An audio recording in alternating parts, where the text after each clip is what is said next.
नमस्कार। पूर्णचंद कांडपाल जन जागृति का एपिसोड नंबर 1116 1116। आज बात करता हूँ, लड़के वाले आ रहे हैं, ज़रा ठीक से रहना। हमारा लेसन सबसे पहले, जब हमारी बिटियाएँ लड़कियाँ शादी योग्य होती हैं तो क्या कहा जाता है, उसको माँ कहती है खास करके कि लड़के वाले आ रहे हैं, ज़रा ठीक से रहना। तो ये एक शुरू से चल रहा है, ये आज से नहीं, मैंने ये बाल्यकाल से देखा है। सिर्फ कुछ बदलाव ज़रूर आया है बाल्यकाल में। तो जब लड़के वाले आएंगे तो वो कुछ और सवाल पूछते थे, आजकल के कोई सवाल नहीं पूछता, लड़का लड़की से बात कर लो कह देते हैं। ये फ़र्क आया है थोड़ा सा। और वो बात करते हैं, क्या नहीं करते हैं, कितना करते हैं, ये वही जानते होंगे। अब हमारे यहाँ जैसी माँ है फिर वैसी लड़की बनेगी। माँ के साथ लड़की रहती है तो वो तो वैसी ही बनेगी। और माँ का काम ख़त्म नहीं होता। और फिर माँ का काम ख़त्म नहीं होता। क्या जी, काम ख़त्म नहीं हुआ, काम चल रहा है, काम ख़त्म नहीं हुआ, काम चल रहा है, काम। कैसी ज़िंदगी बना दी हमने। कौन सा काम? काम तो है भाई, किचन का काम है, बाथरूम है, सफाई है, स्वच्छता है, लेकिन इसका कोई ढंग से कोई इसको संतुलित करके, नियोजित करके भी तो होगा कि दिन भर यही होगा। सवाल सबसे बड़ा यही है।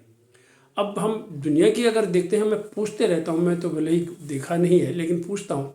आप ऑस्ट्रेलिया ले लो, स्कैंडिनेवियन कंट्रीज ले लो, यूरोप ले लो, अमेरिका ले लो, और भी जापान की देश ले लो। सब विकसित देशों में महिलाएं काम वहाँ भी करती हैं, लेकिन किसी न किसी आर्ट या कल्चर या योग्यता से वो दक्ष रहते हैं। स्कूली सर्टिफिकेट के अलावा कुछ न कुछ वो जानती हैं। अब विश्व में ऐसे कई लोग हैं।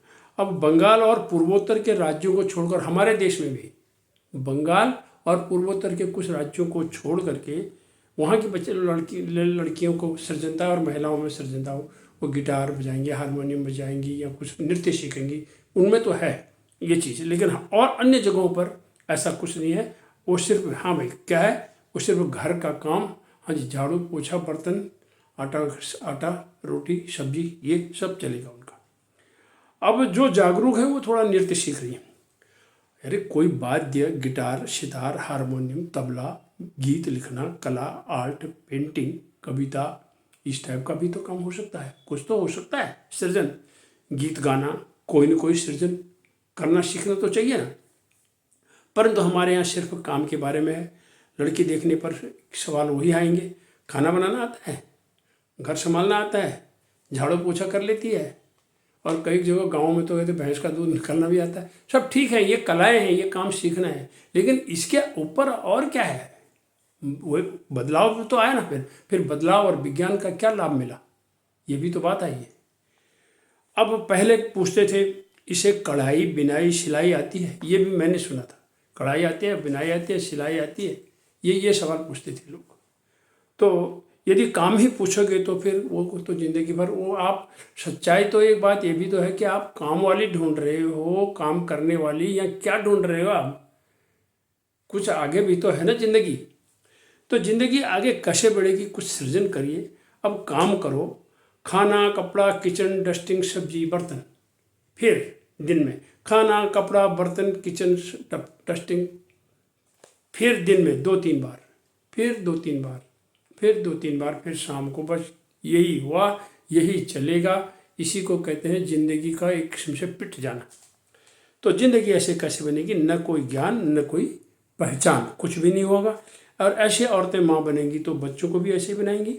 और लड़की के लिए गुड्डा लाएंगी, लड़के के लिए पिस्तौल लाएंगी बाजार से। तो कम से कम 10-12 साल तक के बच्चों को भी कम से कम खिलौने एक जैसे दिए जाने चाहिए। उन्हें गेम की चीज़ें ला के दिखाओ, कुछ सिखाओ। लड़की अभी 3-4 साल की है और उसे ये कह देंगे तू लड़की है, ज़रा संभल के रह। और 3-4 साल की बच्ची को भी लड़की है। तो इस तरह से बोलेंगे ज़्यादा मत बोल, घर का काम सीख। और बेटा क्रिकेट खेल सकता है, उस बेटे के लिए छूट है। तो हम लड़कियों को कमज़ोर रहने और कमज़ोर बनने की शिक्षा शुरू से देते हैं, ये बहुत बड़ा गलत है। बच्चों को बराबर का न्याय देना चाहिए, शिक्षा दीजिए, सृजनता सिखाइए, उन्हें मजबूती दीजिए और उनमें अच्छे संस्कार सिखाइए। यही है। लड़के वाले लड़की देखने आ रहे हैं तो उतना उसको डराइए मत। धन्यवाद, नमस्कार।